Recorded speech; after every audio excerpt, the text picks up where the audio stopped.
What's up, everybody? Welcome back. Season 2. Episode 12, round 11 of Monster Energy Supercross. Let's go, baby. We love it. We love it. We love it. Seattle is absolutely crazy. My voice is gone because I was screaming so much. On your post-track interview, if you haven't seen it, go back and watch it. It is phenomenal. Yep. But let's get right into it, boys. The first thing I want to say is shout out to Jason Anderson and his whole family. We don't know what's going on. We don't need to know what's going on. But prayers out to his whole family. Hopefully everything is okay. We never want to see that. And it's cool to see that he put his family first. And you got to do that. You know what I mean? Absolutely. Dirt bike racing is dirt bike racing, but you got to make sure your family's okay. So hopefully everything's okay on the home front there. But I think the big story this week, guys, we did see the race. We saw everything going on, but post-race interviews, Ian Harrison says he wants to keep the gang together over at KTM. Chase Sexton has admitted he has not signed with KTM. I've seen rumors on the internet, multiple, that he's going to Kawasaki, but I don't think anybody's off the table right now. Yeah, I think honestly, probably if you're a smart team, you are putting your name into the hat, regardless of your situation, right? Oh yeah, and absolutely. Just putting some feelers out there. If it's for next year or the year after or anything. Yeah, I think the only person that's probably not putting their name in the hat is Honda. Yep, I would say that's 100% true. I think I'm Jet saying? and Hunter Lawrence are their riders, and they're locked in. Yeah, they have a plan with them. They have a future plan, but I would expect everybody in the paddock to make an offer on Chase Sexton. Yeah, and I think my opinion. Yep. And this is where I'm at, especially knowing enough about the industry and Chase and his agent or whatever. Yeah. I wonder if they're searching some guaranteed money regardless of what KTM does financially. I don't know how you even do that. Yeah. I mean, if I'm in his position, obviously KTM looks to be on the up and up, and everything is going good. But, that's a tough situation for anybody. We've heard the rumors. We've heard what's going on. And, you got to live after racing and you got to make sure you get paid. And I don't think KTM would ever do anything like that, but you just never know. And if a ride's open and the money's there, yeah, what are we doing? Yeah, what are we doing? The only other thing, though, right, that I was thinking about, and let's bring our SMX insider, Michael Antonovich, in on this. You go to KTM, you have a really, really tough first year trying to figure this out. Tough. Do you want to do that again and not re-sign with KTM? Well, I mean, let me touch on this before Mike speaks, but I wonder in these conversations, because I've never been in that type of conversation. Yep. But they have to talk about bike development and how much they're changing next year and stuff like that with him, right? Is he in those conversations hey, I like where the bike's at, let's just make a few tweaks? Or do you think that's on Austria of improving the bike? No, I mean, I think it's a little bit of both. Because I don't think you sign with a team until you ride the bike low key.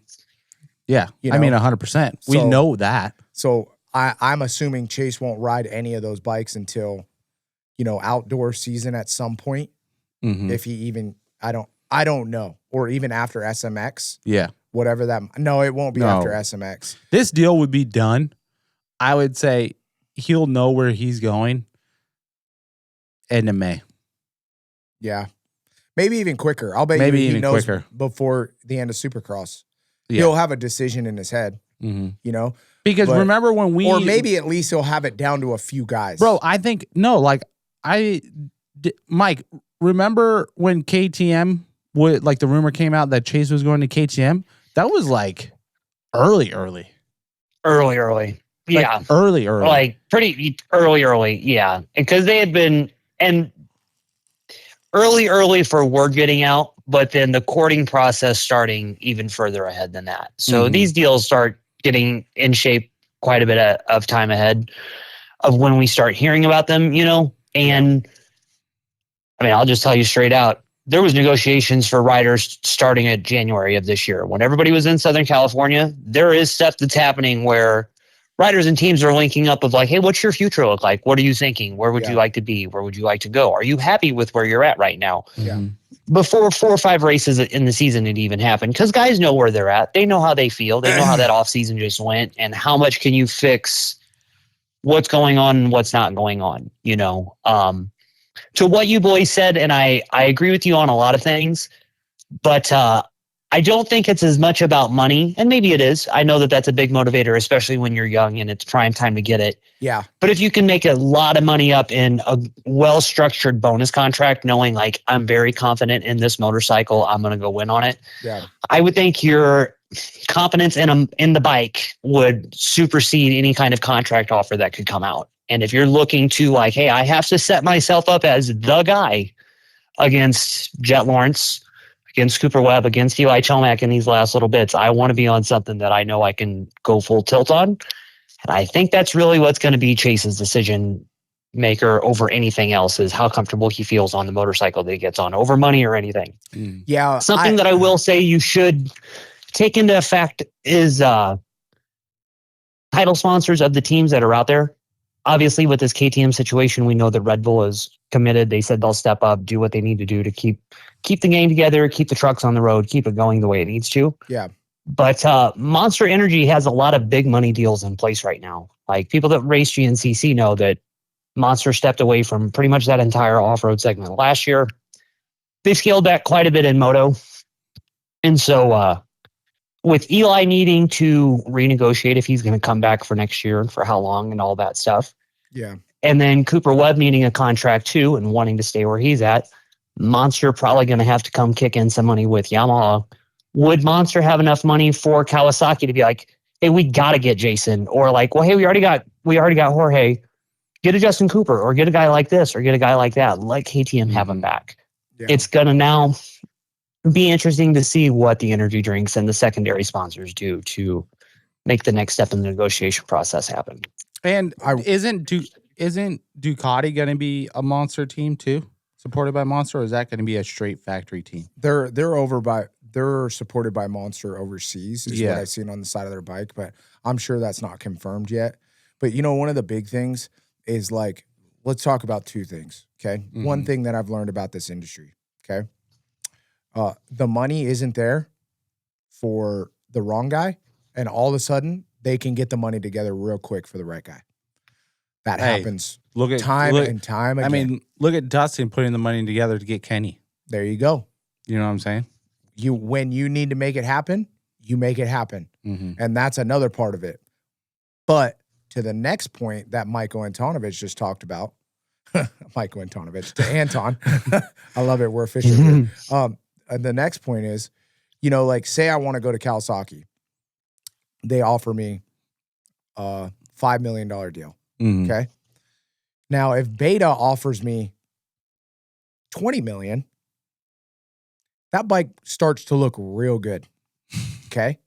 I mean, that's just the bottom line. But you know what's so crazy about that is, like, and I'm not saying that, I'm not saying that that's going to happen. That's a total mythical situation.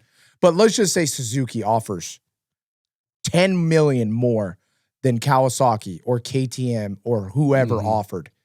The bike starts looking really good. Say Kawasaki offers another $10 million. Dude, yes, don't get me wrong. Especially, like, as a younger rider, it is without a doubt the recipe to get on the best bike, to traject your career into the right direction. Mm-hmm. Because if you can get on a really good bike, aka Star, right, at the beginning of your career and be on that program and in that atmosphere, it can bring you to that stardom, superstar level very quickly. You know what I'm saying? Mm-hmm. But as a 450 guy, you've won a championship. You're in the hunt for the next one. You're not seeing the end of your career, but you're saying, hey, this is a career. I have to make money at the end of this. Am I going to be working or am I going to be living the rest of my life playing golf at my house? Yeah, but like, what are you going to do? Let's be honest about the situation. There's not very many teams that Chase can go to. There's only 3. Okay, so there's Ducati, Gas. He's not going to go to Ducati. He's not going to Gas or Husky because that's KTM. Yeah, he's not going to let that He's not going to go to Ducati. Nope. He could. No, he's not. Okay, we could say he's not, but they're putting an offer.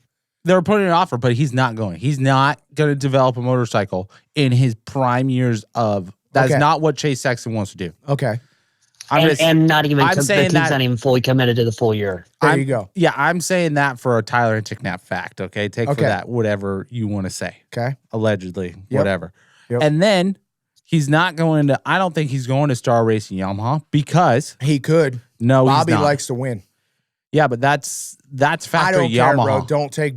Don't take Star off the table. But this is why he's not going to Star because he wants to be the number 1 guy. We know that. That's why he left Honda. Oh, that's true. So why he's competing with Cooper Webb? You're telling me he wants to compete with Cooper Webb at the farm week in, week out? No. He ain't going to Yamaha. He ain't going to Yamaha. Nope. So what's left? Monster Energy Kawasaki, Progressive Suzuki, and that's it. KTM. I wouldn't say, but he's already on KTM. I wouldn't take the Yamaha thing. I wouldn't take the Yamaha thing that far out of consideration though, because remember before he got picked up by a guy called Honda, he was a Yamaha kid. Like he was a Blue Crew rider. Yes, like, he was a Blue Crew rider. So there is a little bit of a relationship there. They got 2 trucks. He has a motorhome. Cooper has a motorhome. It's not like they would really be around each other that much because they would be having the same dynamic this year if Eli was still in this championship fight. You don't think that it might be getting a little tense between Cooper and Eli at any point? That's another on variable. top of that, though, and I think, though, too, but just to keep it into consideration, I think that Chase has enough willpower to do the work, be away from everything, to know everyone. Like, hey, if I've already fought for it at KTM, I'm going to get it again wherever I want to go. I'm going to ride where I want. I'm going to train with Peter Park. I'm going to do my program to be happy. Yeah. I'm not going to come and just be in boot camp just because you're going to make me. Mm-hmm. Oh, and too, the other weird thing that I just thought about. What? Kawasaki works heavily out of California, which is where Peter Park is at. Yeah, but we know Peter Park doesn't work with them like during the year. Other than that's like a few things before the season. Yeah. Mm-hmm. I mean, let's put it this way. And these people are crazy, but whatever. I saw on Instagram from some random account, I should have screenshotted it, that it was a done deal with Kawasaki. But come on. Maybe they wrote up a contract, but that's wild accusations for somebody to say that. Mm-hmm. I mean, KTM, let's put it this way. If I'm Chase Sexton, I'm leaning KTM. Yeah, why? Yeah, you're going to stick with what you know, and you're getting it better, and it's everybody you know. And two, the other thing. What? Is that, look at how much they bent over backwards to get that bike to where he's, like, happy. I mean, they did, like, a complete overhaul on that thing. Like, practically turned over every stone. Yes. Right? Yes. Oh, North America fought home office in Europe to get those parts on that bike. Very much so. That was a big, if you remember back to this time last year, that was a big operation for that to get done, you know, and that is still ongoing to where it's like, hey, it's kind of official, but it's not really. And for even KTM to admit that on one level, this works better than anything that they produce under WP, which is a company they own. That was a big admittance, you know? So but at the same time too, they did a lot of out there stuff to try to make Cooper Webb happy in that last little bit, and it still wasn't enough. And I'm kind of 50-50, but there have been times in the last few weeks that I've watched Chase and I'm like, I might eat my words on this, but I'm like, he's probably riding it out because he knows he's only got one handful of Supercross races left on the KTM and he'll be on something else. You know, not that I know anything for a fact, but just sometimes when I just see like, well, I just got to ride this thing. Like at Birmingham, I thought that he rode that thing so well just because he's like, all right, I know like my future might be set somewhere else. So just go ride it and just go do what I got to do. Yeah, like take the fan off and just ride it. Look I don't think Chase is leaving, period. Because I just thought about it too. Like on the team side, Red Bull KTM Racing, who are you going to get across the whole entire board that is going to compete with Jet Lawrence, Hunter Lawrence, Eli Tomac, and Cooper Webb. Okay. Who are you going to Just like get? we mentioned last week. Just like we mentioned last week, though, if Tom wins again, Tom doesn't have to go. Did we get the answer to that or not? No, we did. He does not have to if he doesn't win. He does not have to go up. But Okay. if he does, he does. Yeah, if he does. If he does win, he has to go up. Yes. Okay. So then do you not just hold out and be like, all right, well, then we got a built-in guy right there. We need to cut some money anyway. They're both going to be fast. AP's the people's champion. He's a podium contender. So just throw AP and then hire Tom because you want to reward the guy that's been with you winning MX2 titles in Europe. Yeah, but I don't know. Who else could win? Who could? Jet's locked in.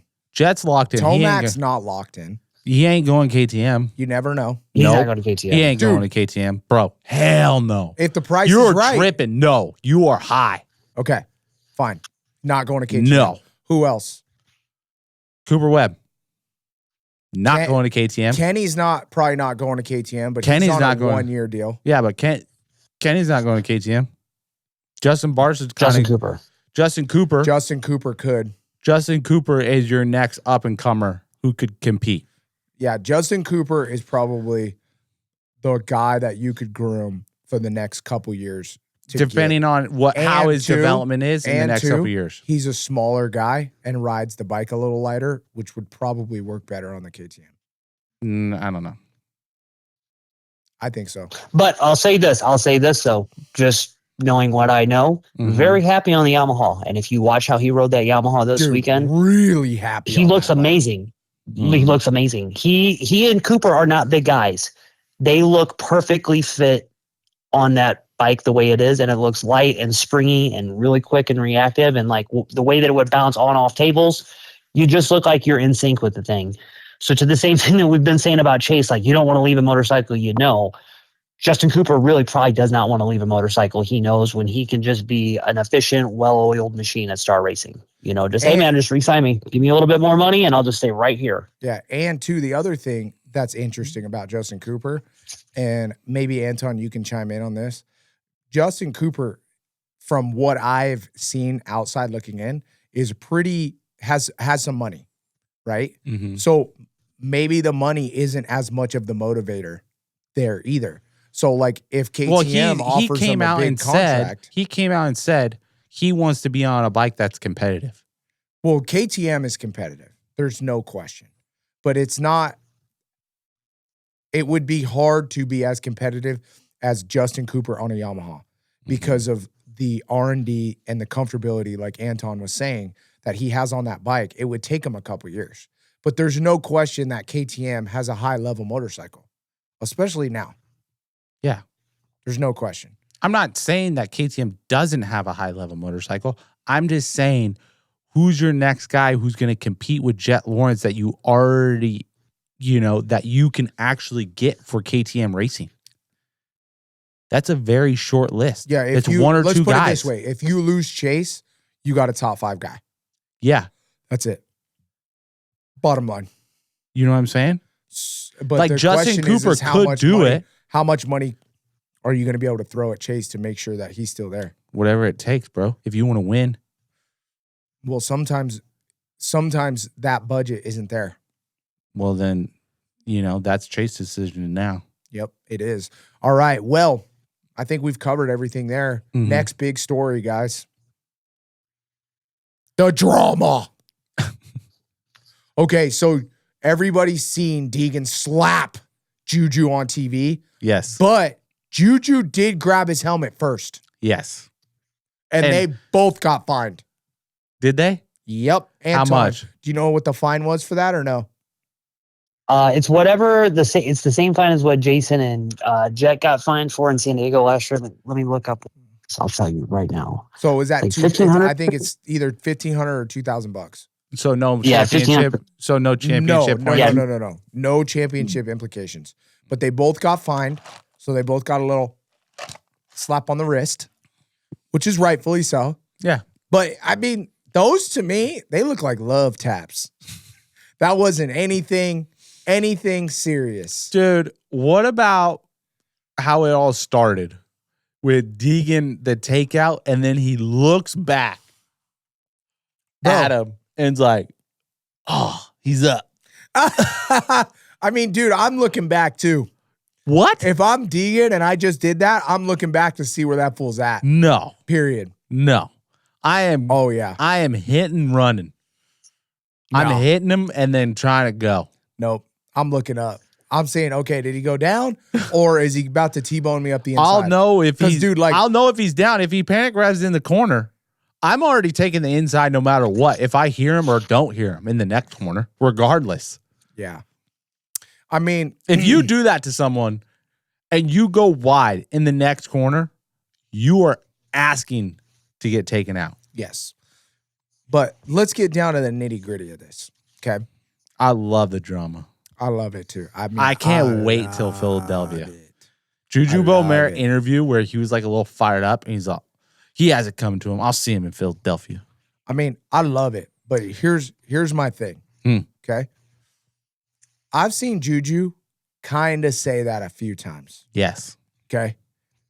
And then the after race interview, how Lewis Phillips did the little interview on Vital. And he's like, oh yeah, Degan was texting me, hope you're good in ruts. And then he's like, yeah, we got told to squash it. Feel like that's his out again, bro. He's not going to do anything. So again. who do you think said to squash it? AMA, for sure. I think they both got That's brought the in. dumbest thing ever.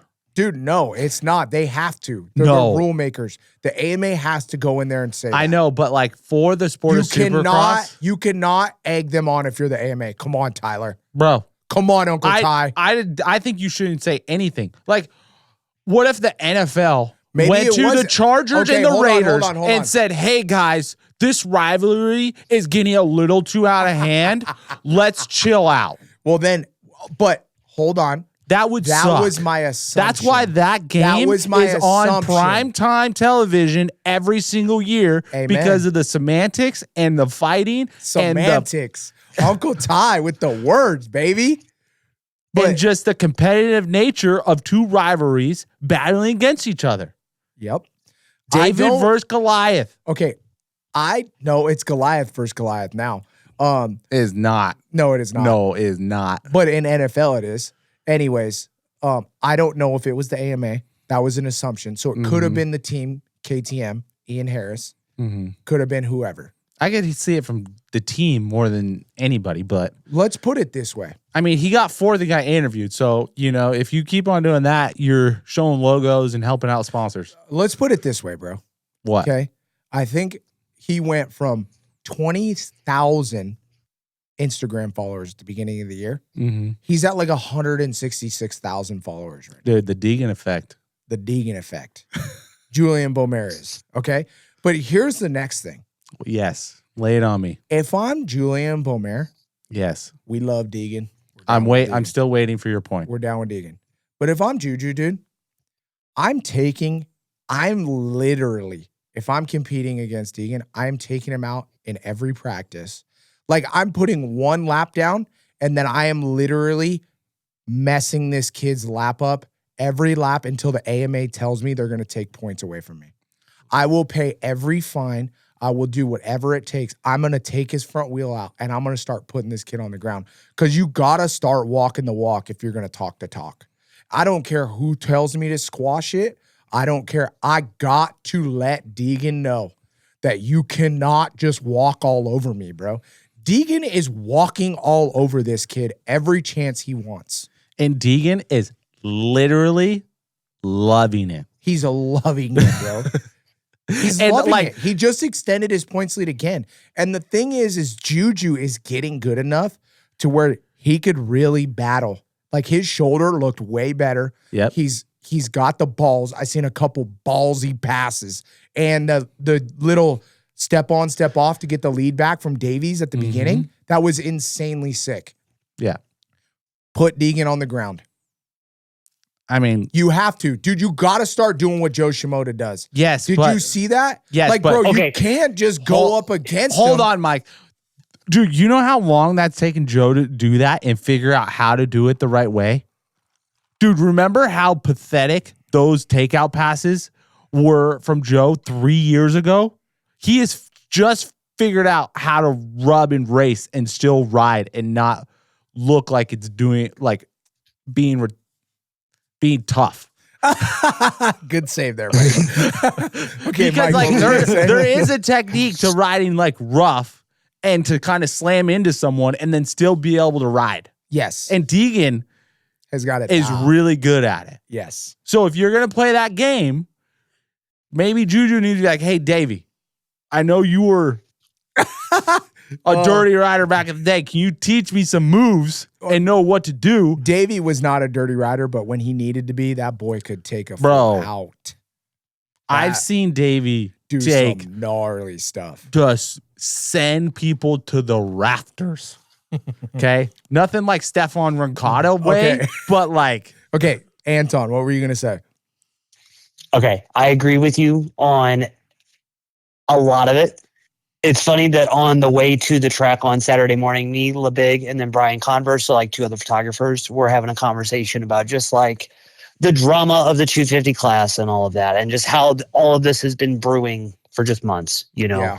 And I had said, I was like, yeah, just let them do it. I'd love to see them, like, let them pop each other. These are 18, 19, 20-year-old kids. Like, I love it. I love watching that NHL stuff. That's, you know, and like, I think that they need to allow it to happen. Like, I think it sucks that they both got fined $1,000.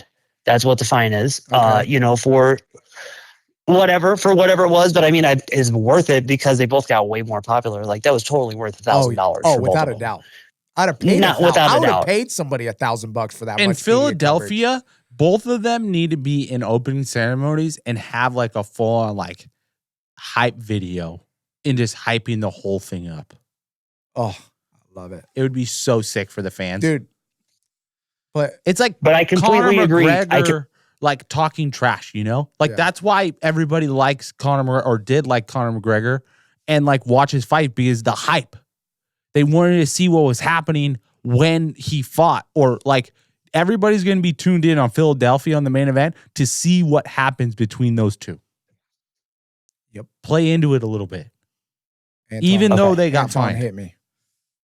Okay, so getting into what you were saying about Joe, I completely agree that it was great to see Joe have some fight to him this weekend, because for so many people to be like, oh, Joe was riding Hayden dirty. They weren't that dirty. Like, a couple of them were just some crafty race lines. Like, isn't that the kind of like dicey 250 class racing Yeah. that you want to see? You know what I mean? Especially the one after the triple. Like, he knew Hayden was going to go wide. He knew if I take this rut and I go this fast, we're inevitably going to bump. I don't have to do anything to go out of my way. We're just going to collide. But then to pull off like back-to-back moves, you know, the one right before the finish line and then that one, you got to grease the long rhythm lane after that and get away from him, because then he could have easily nabbed Cody Schock and then gotten away from Hayden, because he caught Hayden after he made the mistake, and then Hayden had a bad lap a lap later. So Yeah. there's enough there that, you know, Joe showed a lot of really good energy after a couple down weeks. There was no handguard on the bike, so you can tell that he's feeling better, all that Yeah. stuff. To the Julian point, I completely agree with you, and I've been saying this for over a year. This is no disrespect towards Hayden, but when you have the persona that you have towards everyone, someone does need to come check you. You know, you said Oh, this yeah. stuff about Chance. You've said this stuff about somebody else. When is somebody going to do it? You know, one of them needs to go do it just to at least like prove a point to each other. And then I think if that happens, it's only amongst the high school age kids that this is happening. Like, Jordan Smith is not in this consideration. They had their little squabble and Jordan's like, yeah, I'm not getting engaged in this. Like, have fun with that, kids. I'm over here raising my kid. Yeah. You know, I'm a dad. Yep. But to watch this dynamic happening amongst all these like young guys, one of them needs to set the tempo right away and be like, yo, I am the man. You're not going to bully me. It's up to me to do my thing. Cause I know I was getting in fights in high school over just as stupid as shit. Yeah. You know what I mean? 100%. So, and the thing that I loved about what Julian said is like, we know Hayden has got, you know, extra is the whole sell, you know, Yes. to everything they did, to the gear, to everything. And that's good, you know, because Brian knows it works. People eat it up. It works. And like, it's not an act to them, because they really are that way. They really are all the way balls to the wall all the time. Mhm. The thing that I love so much about what Julian said was when he goes, it was public record. Like, the most common sense statement that you could say to a stadium full of people that everyone then laughed and cheered at. completely swayed the opinion of everyone after everything that had just happened. And that was hilarious to see. Yeah. You know, like you can really tell, like, hey man, they don't have to bang bars and all that all the time, but just like how they're both going to be boys, all of that is funny.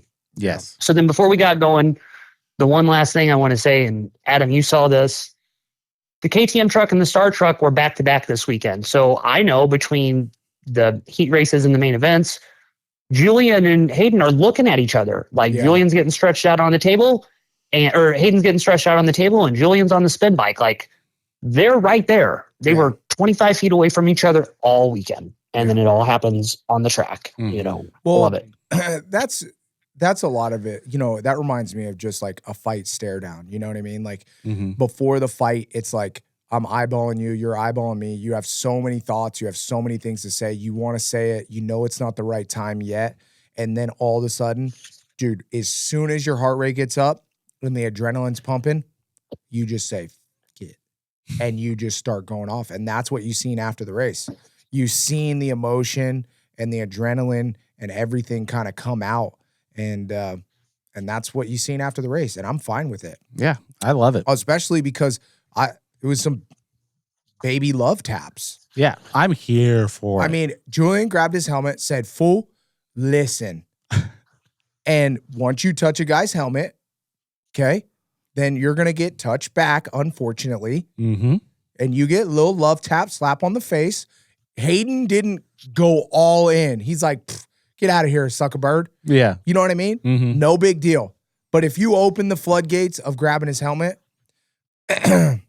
you better be ready to get slapped on the face with the, with a helmet. And that's fine. Nobody did anything over the top. No. We're not fighting. We got a little drama. That's okay. But, you know, Julian has to know you're playing with fire. Period. That 100% right there. Julian is throwing gas on a lit fire. That's Hayden Degan's like zone. That is what he thrives in. I mean, dude, he loves it, and we know that. Boom. I mean, that's it, right? We don't need to say anything else. No. I mean, the bottom line with my point was, you got to take him out. You got to put him down, because when Hayden Degan sees you, you need to start getting some respect, and I don't think he has any right now. Hayden Degan wants to do whatever he wants, and he's gonna. Yeah, Hayden Degan owns Juju right now. You got to do something. You got to do something, and he can do something, but he's got to step up. I don't know. We'll see. We'll see if he can make it happen. Yep. Last big thing. You know what I should probably be doing? What? Putting a little twisted tea on my throat. I think that would be the best thing, don't you think? Oh, yeah. Little cough syrup? Oh, absolutely. Hold on 1 second, guys. Oh, there we go. Yep, little twisted tea on my throat. Nice ice cold twisted tea. Probably heal everything up after the show. Kick back. Have a nice twisted tea, right, boys? Oh, absolutely. Love it. I bet if you do the half and half, then you get a little bit of that lemon. So then you got the vitamins too. There you go. There you go. Oh, my God. Anton, genius. You could probably put that in the microwave and be like, this lemon tea, dude. Yep. Last big thing we got to talk about. Slade Varola. Oh, my God. Moseman. Slade should have made the main. Why? Moseman jumps on the red flag, does not get docked. TV replays it, and you see it clear as day. Then Slade goes to the LCQ and KOs himself. Oh, right? So like, think about what could have happened. Like whole shots, basically, right? Does he get the whole shot? Second place. Stan Benson Racing. But like these are the things that just kind of are upsetting in my eyes. And I like Moseman, like as a rider, as a person, cool dude. But dude, you can't jump on the red cross. And we saw the implications of how detrimental that was, because in my eyes, Moseman should have been docked in that heat race. Yeah, like I don't think Slade should have made it. Well, I mean, I wouldn't go that far. I would have docked maybe Michael, like one spot, maybe two, where he's just like right on the border, and that just shows him like, dude, we saw that, and you can't do that again. You know? Yeah, I just, I don't know. I mean, it's pretty standard written in the rule book of what it's like, because the heat race penalty and the main event penalty, heat race LCQ main event, two separate penalties. Qualifying races and then the main event are different. But I was more surprised that they didn't catch it, because for TV, like you said, Ty, to replay it and Ricky to really make a statement about it said a lot. And then for Mosman not to really check up afterwards, like, he definitely gained an advantage. He didn't lay up and let Slade make any ground up on him. And then if anything, really kind of went on the attack to get the next guy in front of him. I was like, oh, okay, like maybe he's thinking now I have to do exactly the opposite of this and get positions ahead of me so I can lock myself in and not be on the bubble to get bumped out of the LCQ. Yeah. Do we know that, like, even if someone does something wrong, does the AMA enforce it without a protest? That's kind of what I was thinking. That's what I wanted to talk about. Is like, is it a rule where, like, if you do this, then you get a penalty, or is it a rule where if you do this and then somebody complains, you get a penalty? Yeah, I don't know. Oh no, if you do it and you're caught, like if they see you doing it, and they have quite a few static cameras, like almost like surveillance cameras that have wide angles of different obstacles, so they can play everything back. They're not just relying on the footage from the TV broadcast, so they can play back what happens in a rhythm lane. Yeah. Again, I'm just really surprised that they missed this one, because it's pretty black and white that he missed it. That he just missed the flag and just hit the jump. And just straight doubled. And Slade obviously checked up and rolled. Yep. And then Michael just jumped right past him. Yep. Yeah. I mean, hopefully they'll figure it out. I don't know. It's just weird. I mean, I don't even know what to say, but I'm going to say this anyways. But it's weird how it happened to a Star Yamaha rider. I know.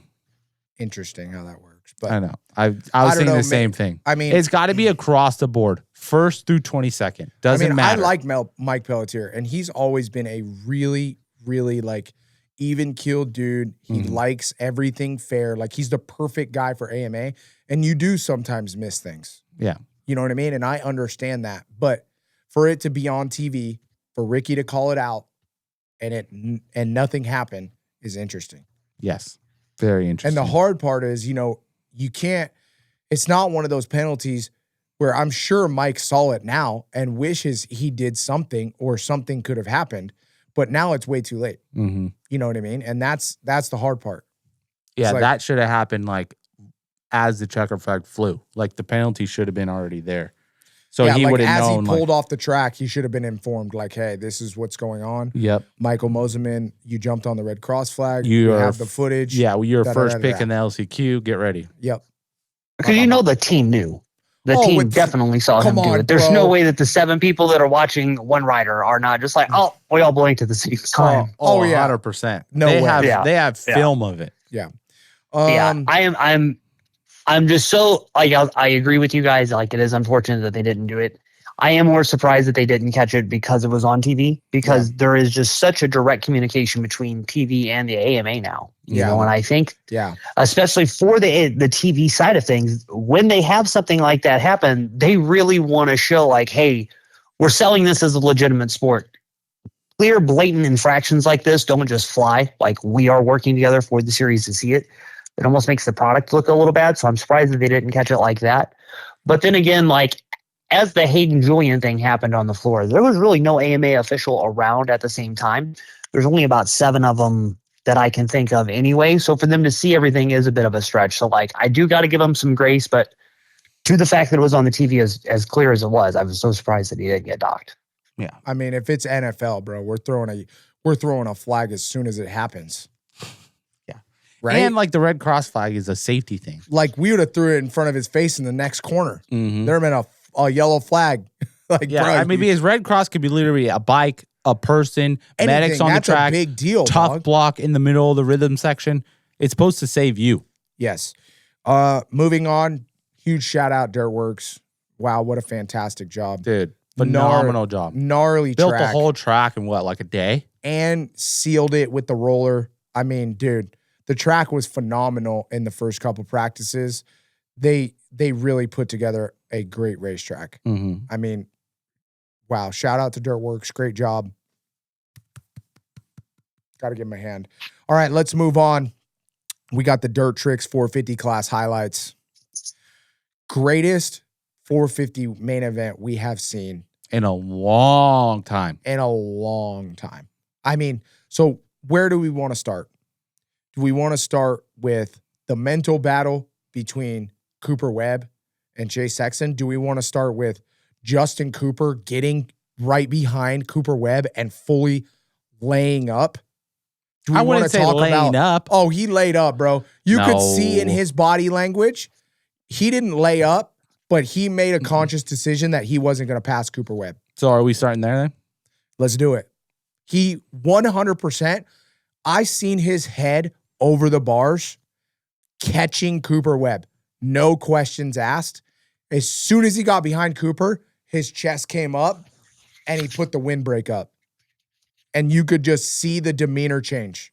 No, I think he was just setting up the pass because he's so comfortable behind Cooper Webb. They practice like that 3 or 4 times a week for the last 6 or 7 months. Anton, back me up, dude.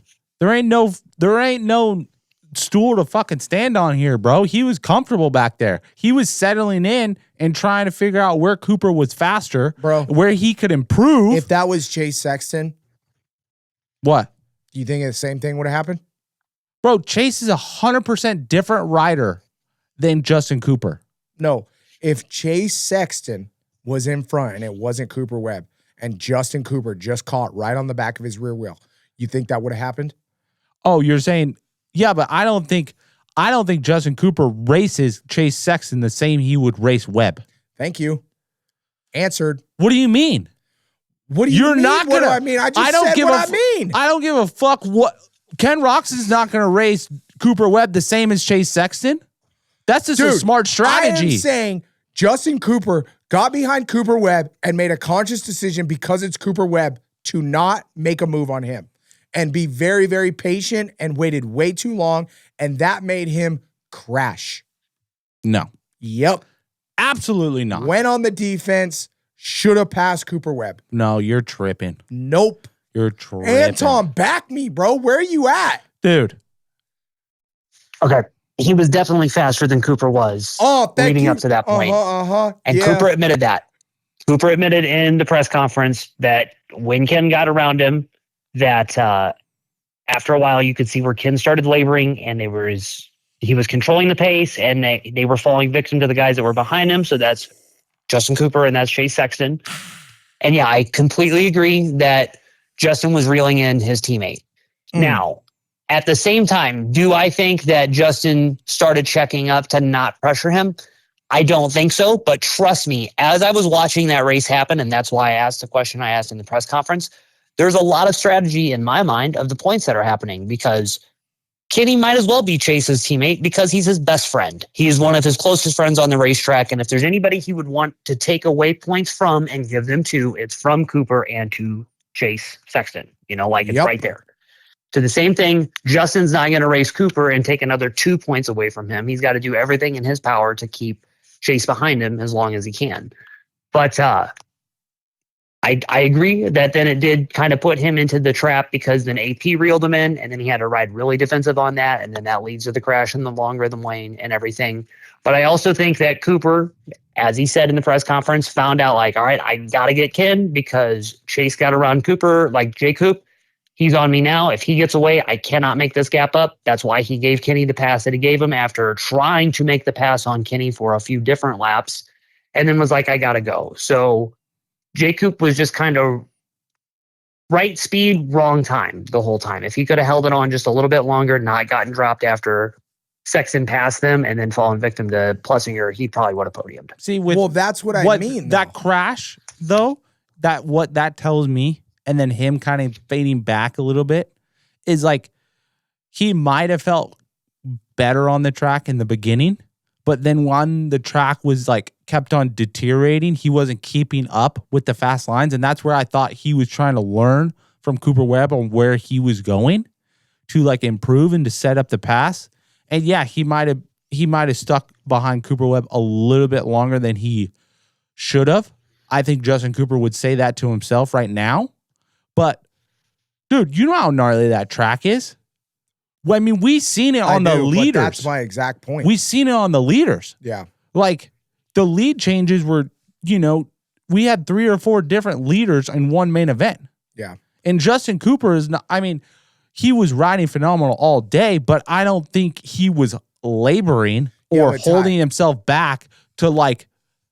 Yeah, but Ty, let me hear your point. Oh, no. What? Let me hear your point. So one thing that we've learned. Are you going to tell me what my point is? Nope. I want your opinion on this. What? So we've raced for a long time. Mhm. And on a rough track, one of the biggest things that happens is if you ride forward and you're very aggressive and you're looking forward and you're thinking forward and you keep that high intensity up, you can really just keep going. The moment that you kind of labor and wave the flag on a track that is that rough, you throw out the anchor 10 times more than you would on a track that's a little smoother. And that's my point of why Justin Cooper had that mistake, is because he was going super fast. He was thinking forward. He got up to Cooper. He's like, damn, my buddy Cooper Webb, he's in the fight for the championship. What would I want? I have a little bit more speed. Let me see if I can hang on to him. I'm just going to try to follow behind him and just stay here for a minute, see if he can push forward and maybe we can both get a podium. But then he started thinking and backwards, kind of thinking backwards, and then you lose that little bit, and then all of a sudden the anchor goes out and you're just doing all the wrong things at the wrong time.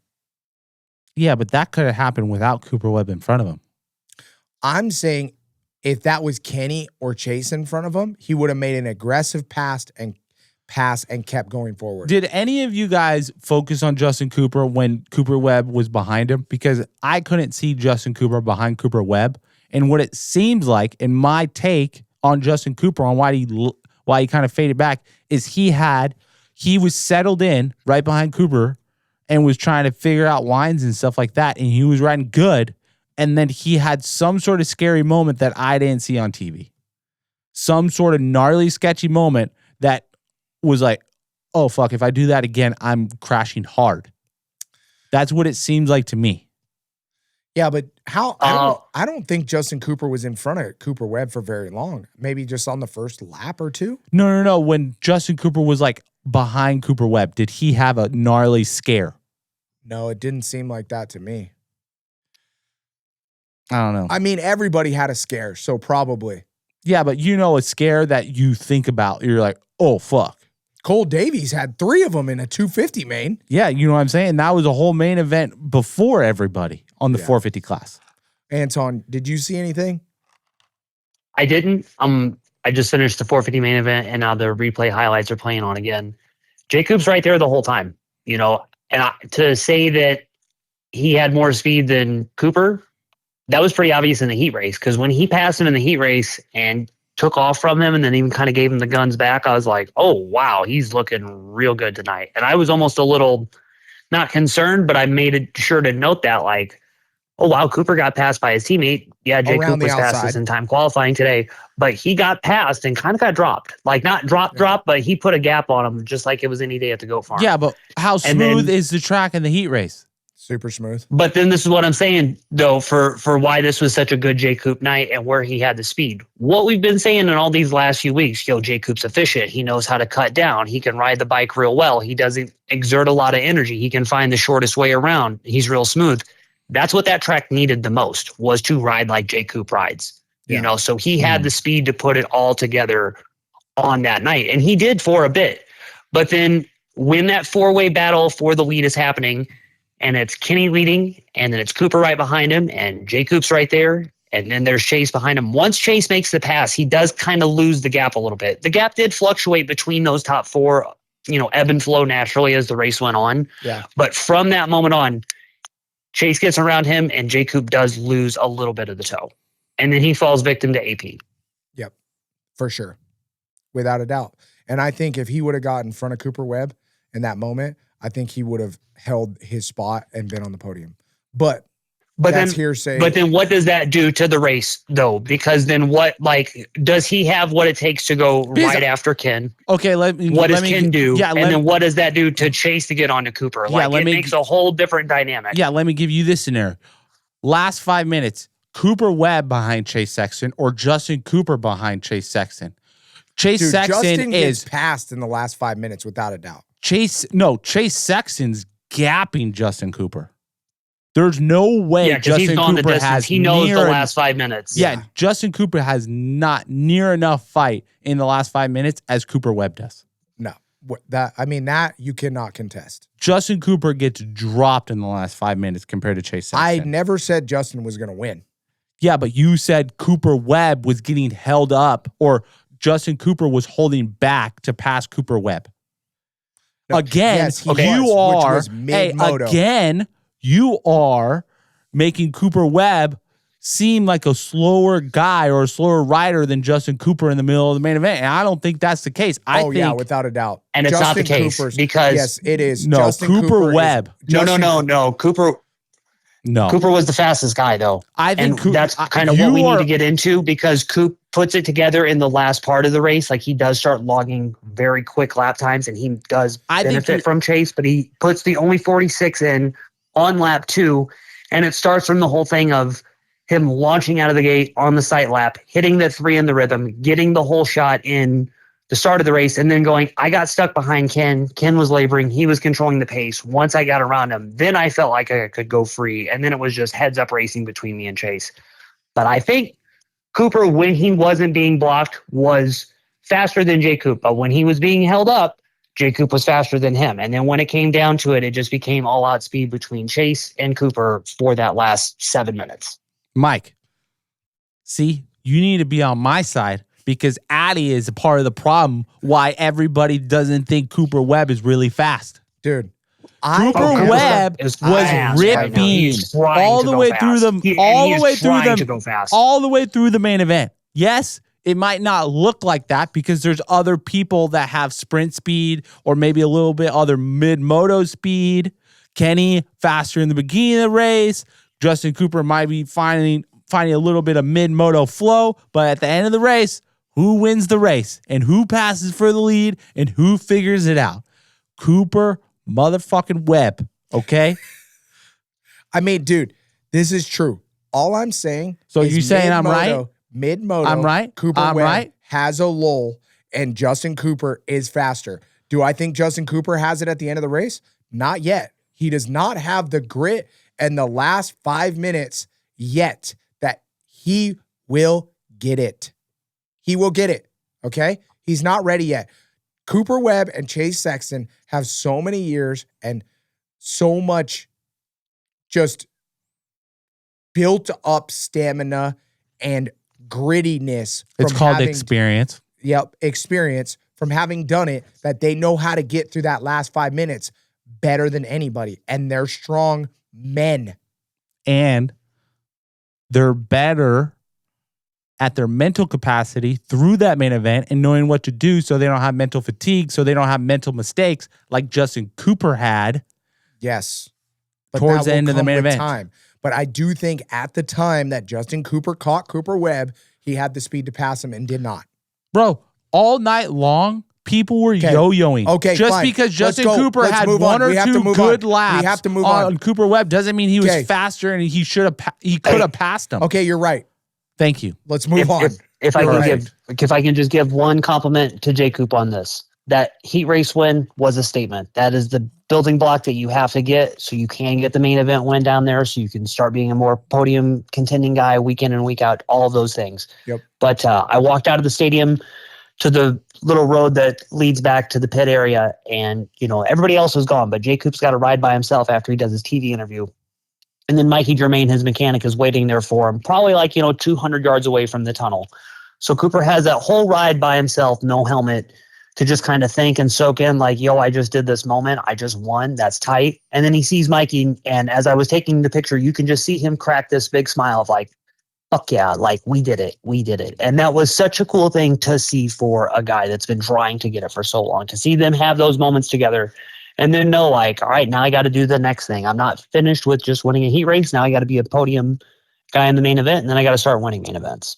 And I'm not trying to trash Justin Cooper whatsoever. He has the talent and he has the speed, and he's starting to gain confidence on getting those podium spots. But there's no way that he could have passed Cooper Webb. I mean, there is a way that he could have passed Cooper Webb, but he wasn't holding up because it was Cooper Webb. It was. Whatever. Moving on. Okay, full fork and shock change for Cooper Webb before the main event. Also, Chase Sexton talked about he made his bike taller for the main event. These both were crucial to them being top 2 in the main. Yes. I mean, we are talking crucial. The only reason we saw this fight be so even was because both riders made those changes. And made the correct changes for the conditions. Unlike somebody else, but we'll get in that later. Like who? Degan talked about it. Oh, well, Wrong that's change. a totally different class. Yes.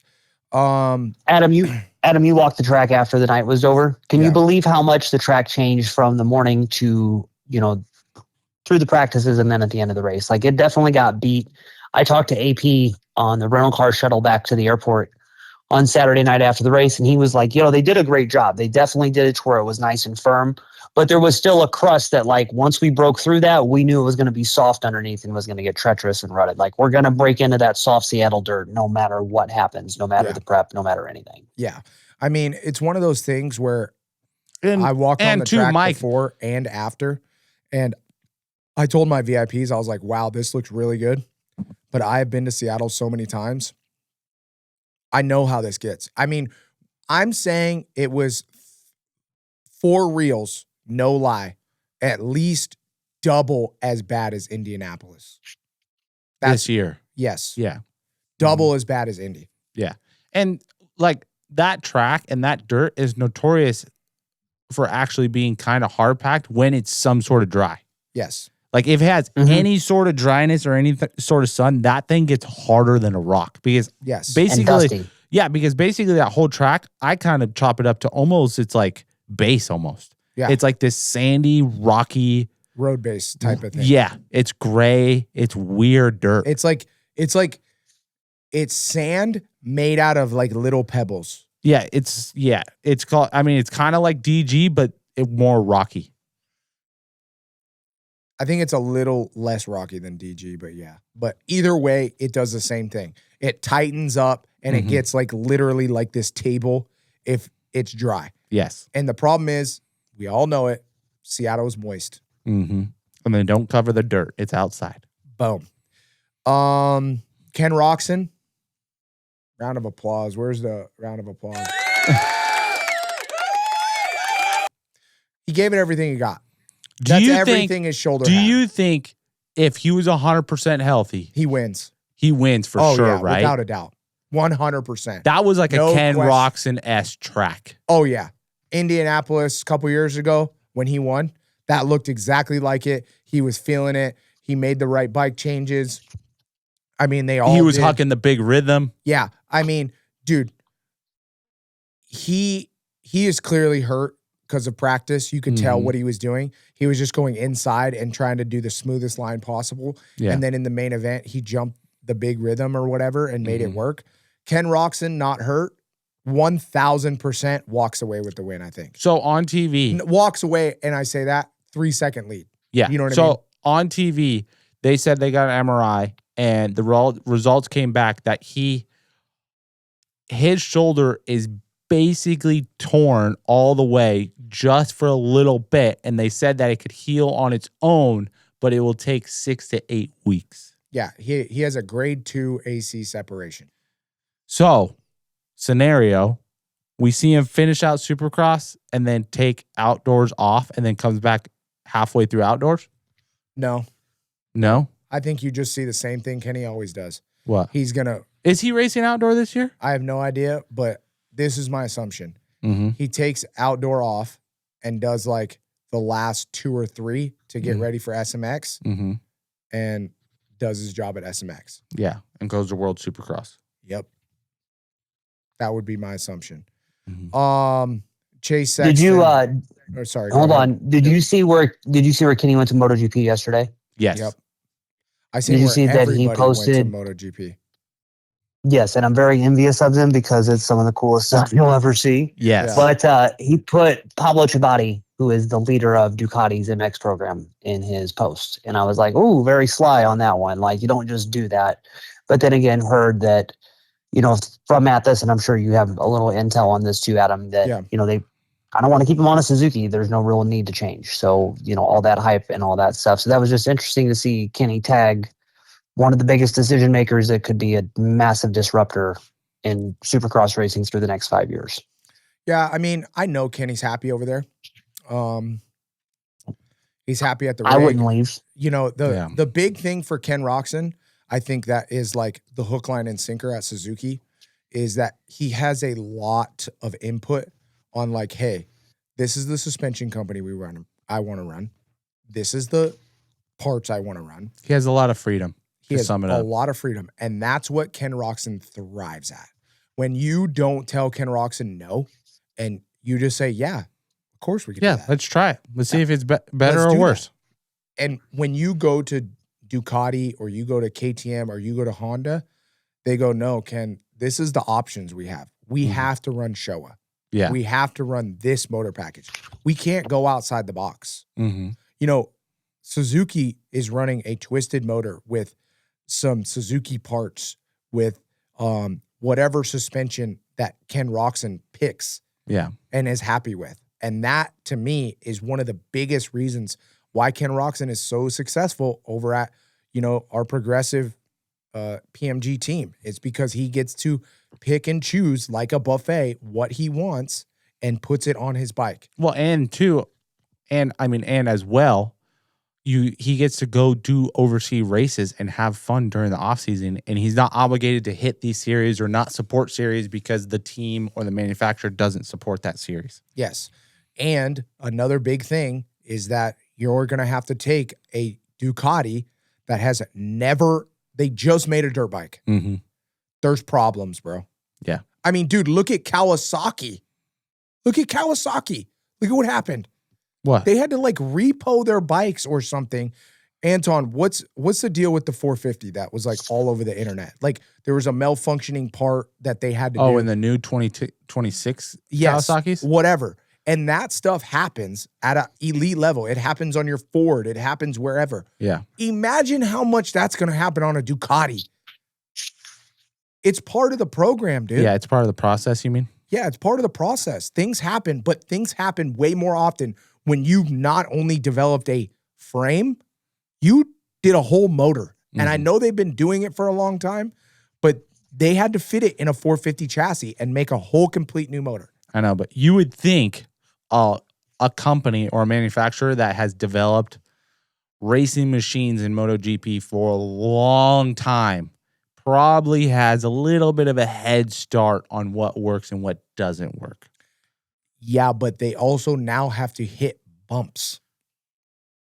They've never hit a bump in MotoGP. Bro. I mean, that's not Are totally you serious? True. That's not totally Bro, true. they race Laguna Seca and go like 200 miles an hour. There's like little kickers in the asphalt. But it's not a motocross bike.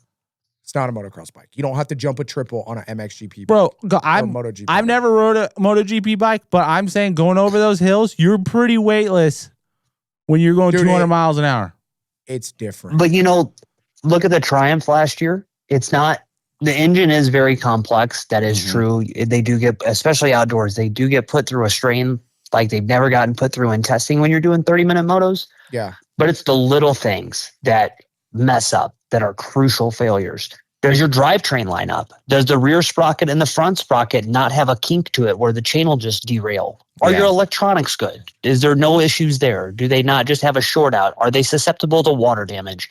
Have you figured out how not to have like an ECU failure at a certain temperature? There's just little things that like through that first part that although like engine, all that stuff critical, very important to have that stuff honed in. Yeah. It's the little things that are going to break where you're just like, how the hell did that happen? And okay, take note of that. Yeah. And what's funny as you think about it, it would be like polar opposites. It would be like somebody who literally came out with a brand new bike, brand new everything, maybe doesn't even have the backup parts. Then you're on Suzuki that's had the same bike for fucking 5 years. Yeah. You know what I mean? Like we know the problems. We've solved those. Same bike, same everything. You are on a solid program. I mean, dude, even on Honda, Ken Roczen, long time ago, posted a picture of his whole chain and his derailleur off his bike. Yeah. He don't want that to happen in his last couple years. No. And it sucks riding a bike like that. That's what I mean. And that was on a Honda, and things can go like that. Yeah, but like you said in the beginning of the show, bro, money talks. Hey, it does. Money talks. Problems become a lot smaller All right, when they're like 5 million. Oh, that is so true. Before we move on, That is so true. before we move on to our Yep. next segment, Yep. we have to give a shout out to our boy, Dylan Ferrandis. Our Comment. boy? Yes. Okay. Dylan Ferrandis is the boy, dude. He's Okay. always super chill to me. And he's always super nice. And dude, top 5, rode really good, was up there in the beginning of the main event, solid, like an absolute goddamn legend. And he got a factory transmission from HRC, and HRC is helping him out with a little bit more parts. 1-4, Dylan Ferrandis, baby. You know what I'm saying? Let's go. That's what he happens. did right. He rode really good. He rode really good. And we got to give a shout out to our boy AP. Yeah. My boy is sprinting. On the podium, bumping his teammate off the track on the first corner. What's up? I mean, not technical, but I mean, yeah, Malcolm is his teammate. Bro, they practice every day together. Yeah. Okay. Malcolm rode good, right? Yes. What place did Malcolm start? What place did he finish, Anton? Do you remember? I want to say Malcolm started 18th and got up to 8th. Yeah. And then Little Hill went from like 21st to 10th. Mm-hmm. Dude, how gnarly was the Chisholm heat race crash, too? Wild. Did you watch it exactly? Yes. Okay. Chisholm's fault or Malcolm's fault? A little bit of just racing fault. Yeah. There ain't nobody's fault. Yep. Like that, like it sucks because like maybe Chisholm moved over a little bit, but then also like Yeah, but I'm saying more so Chisholm didn't jump the jump. yes. But his Chase was almost in there too because Chase kind of half jumped the jump. I know. And it was kind of a gnarly little either way. Like that type of situation, like you're just trying to react on what's happening along the side of you and in front of you. Yeah. Like, because I guarantee you Chiz probably was a little off on his rut, and you knew if he jumped that little bit of double, he would have moved over like 3 or 4 feet right to left. Yeah. And you knew he couldn't pull that off, so he rolled. Yep. All right. We're gonna move on, boys. Props to Chisholm. He was very hands-on in the repairs of the motorcycle for the LCQ. Let's go, Chizzy. Chizzy can do that though. That man knows a dirt bike. Well, he said he had to replace throttle cables even. Wow. All right. Well, let's move on. Stan Benson Racing. If you need anything in the Bakersfield area, you need anything in the track at the races, local to Bakersfield area, where do you go, Ty? Stan Benson Racing, bro. ETS Fuel, Pirelli Tires, where do you get them?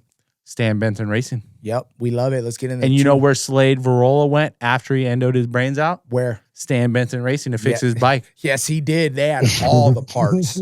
They had all the parts, baby. All the parts, bro. He got the whole shot. He was in the perfect position, and dude, I felt so bad. Yeah, I told John after the race, I'm like, dude. He was looking good. Yeah. He was in qualifying position. He looked good all day. Yeah. He looked was good all day. In qualifying position in the heat race. Got gypped out of that. Yep. And then in the yes, LC, he did, but he could have rode better. Yeah, yes, but still, he Yep. got 10th. I think, one of his best races this year. Yeah. Then in the LCQ, basically gets the whole shot, maybe second around the first corner, and then just mistimes that, table to single, and just the gnarliest crash you've ever seen. Yeah. I hope he's all right.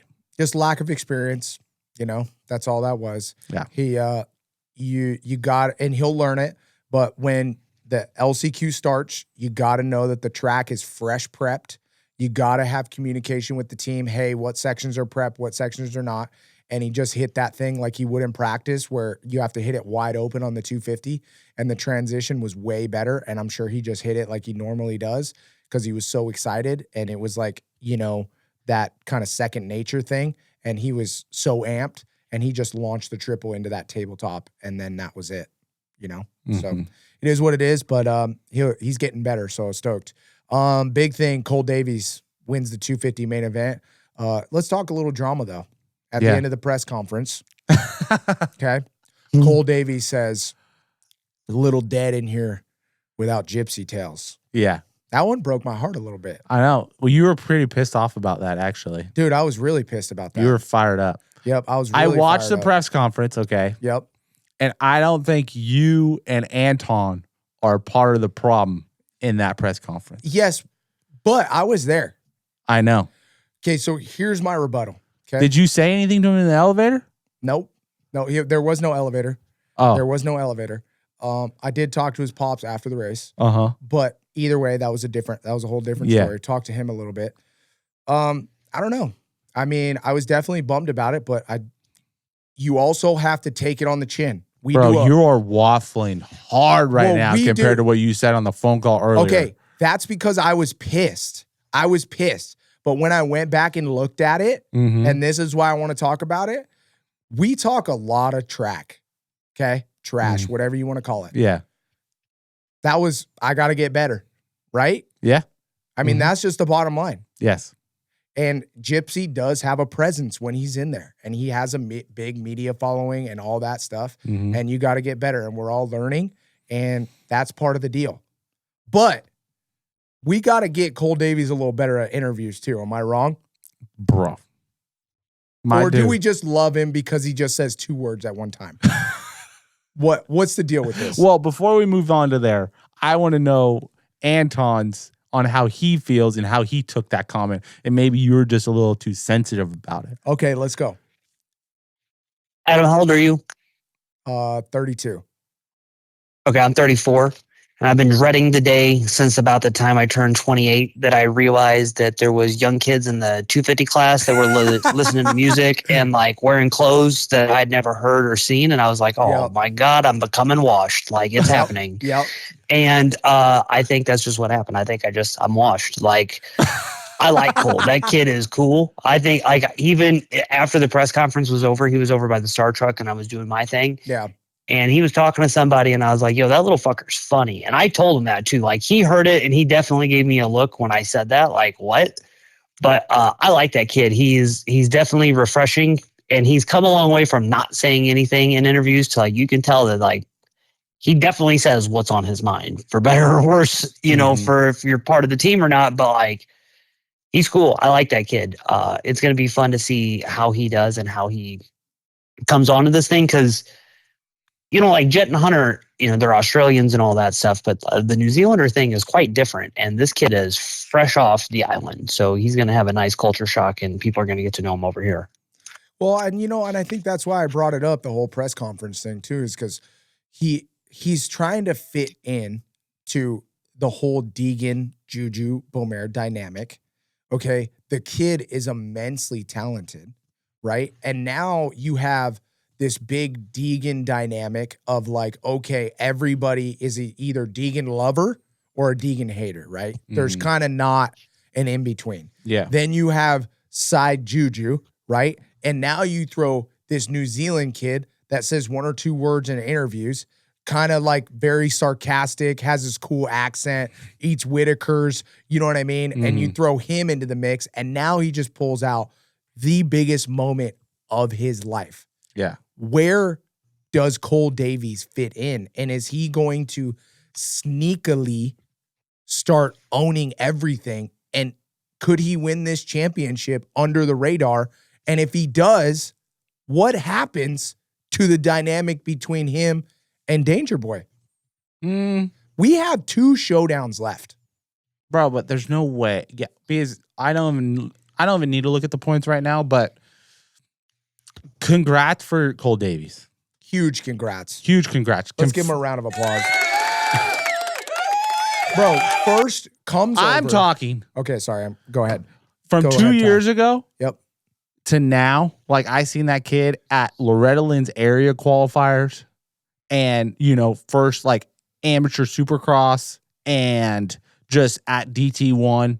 And from where that kid was at 2 years ago to now, Yeah. like he's put an immense amount of work together and been productive and been learning lessons and have learned those lessons and have sticked with it and has put that on the track. Stuck And- with it. Well, I mean, yeah, stuck with it and put that on the track, but actually learn those lessons where he's acting on those lessons, where he's not making the same mistake twice. Ooh. You know what I'm saying? Dude, that's I knew like we had so. you on the show for that a was reason. so like that's so huge for a young rider like that. That's why everybody's super stoked on Cole Davies. Can you? Chase still makes the second thing. Go ahead. I'm sorry. Yes, you get me excited. I know, but like that's what I'm saying. Like that is a talent. It's looking like a good attribute to have as a motocross racer or even as an athlete, period, across the board, is when you can learn a lesson once and then don't do it again, or not do it again, and just keep on moving forward and to stack those lessons where you're productive and you're efficient and you're not getting hurt and you're taking chances, you're taking educated risks, and it seems like he's finding his bike setup more, because I just saw an interview where his bike was soft and he said he kind of outgrew that setup and he wants the bike stiffer and he's going stiffer. So that's telling me that he's just going to keep on getting better with his bikes up, evolving more as a racer. Yep. And dude, the sky is the limit. I think the only thing that's going to hold this kid back is one, himself on just his dream and what he wants to do. And then two, God forbid anything happens, like knock on wood on injuries. Yeah. But he looks like the next kid on the block. Oh, yeah. He is, bro. He just did it. He's the next kid on the block. He won. There's no, right now, as it is right now, there's no chance that Hayden Degan and Cole Davies are going to be on the same coast next year. No. No chance. No shot. Cole Davies is going on one, and Hayden Degan is going on the other one. Yep. All right. They seem to get on really well. Yes. From what I see of the two, and then off the vlog. From what I see of the two at the races and off the vlog. But yes, anything happens once you start taking money out of your friend's pocket. I agree with that 100%. Yeah, but look at what happened at A1. Anton, didn't Hayden go, congratulations to Juju on your win at A1? Well, bro, you just flipped the script. We were talking about Cole Davies and yes, I know Hayden. But that, oh yeah, but like buddies. to make somebody a mark, right after, hey, all good for you. Hey, good to see it. Good to see it. Oh, okay, now you're on the hit list. I get that. The thing with Cole that is really important to point out, if you saw the video that he put up today, he's like first time hitting Supercross whoops 3 years ago. So that's a very quick progression. He's 17, and the kid, he really doesn't have anything working against him because he's a teenager. He's going to figure it out. He's doing exactly what you need to do as a teenager, which is grow. But then he's got a cool personality, which is perfect for the 250 class, because that's why so many people have started to like Levi in the last few years, is because he's different. They like to see somebody that's relatable. And because this kid is so offbeat, every little offbeat teenager too is going to be like, yeah, I like that kid. I like the kid in the Monster Energy sombrero. That kid's cool. Yeah. But then he plays video games. He talks trash. He clearly watches all the same YouTube videos everybody else does. He is a very cool kid that I think is going to win a lot of fans in the next little bit. But he's winning them right now. He doesn't seem distracted by anything. He's just doing his shit. Oh, he definitely. Yeah, the distractions are minimal. Yeah. But the Hayden Degan effect can happen really quick. And I'll tell you right now, you get on Hayden Degan's hit list, you ain't off until you're toast. Yeah, but here's the thing with that is did Cole Davies ride outdoors last year? I don't remember. I don't think he did. Did he? Because he's number 100. Or did he just get that number by luck? No, he didn't. He did futures, the combine and all that. Yeah. So I think that's where Degan is still, I think, above everybody on the line is, dude, Hayden's really good at outdoor. Yeah. I mean, and to not to hate on Cole Davies, but that smooth style that he has, it takes a little bit. You can craft that into something very special outdoors, but Hayden Degan style, definitely that bulldog aggressive style tends to work better outdoor. Well, and too, I'm just bringing up outdoor right now is because the feud, as long as you're not battling week in, week out, kind of, you have space to breathe, and that's like where that friendship keep on continue. If you're down each other's neck and you're battling for championships, it's going to get heavy. It's going to get heavy. It's going to be hard to become friends week in, week out. Like, we've seen that multiple times. Yeah. Okay, another big thing in the 250 class. Does Joe Shimoda stay at Honda next year? Dude, I have no idea. Where would he go? That's what I'm saying, dude. Mitch? I don't know. What do you think, Anton? That is a good question, because I was rewatching, as I rewatched 250 main event tonight, I thought the same thing. Like, where would he go? Are they psyched with him? Does the Japanese thing just continue? Because I know Honda really, really wants to make sure that they can take care of a Japanese rider and make sure that they excel in any form of motorsport. That's the whole Yuki Tsunoda thing is in F1 right now. Yeah. And I'd see it be pretty hard for them to let it go, especially because he's investing in his program, to move to Florida, to change trainers. It is a new motorcycle. They were very open in saying that they got a late start on testing. There was things to figure out. Joe told me all these things, in France, it's Perris Supercross. So I'm 50-50 split. Like, do they need another little bit of time together? As we said earlier on, Joe showed a lot of fight when he was going at it against Hayden, and that's exactly what he needed to do. He needed to show, like, hey, I'm not going to get bullied around. These were a couple pretty good passes. I'm here to make a statement again.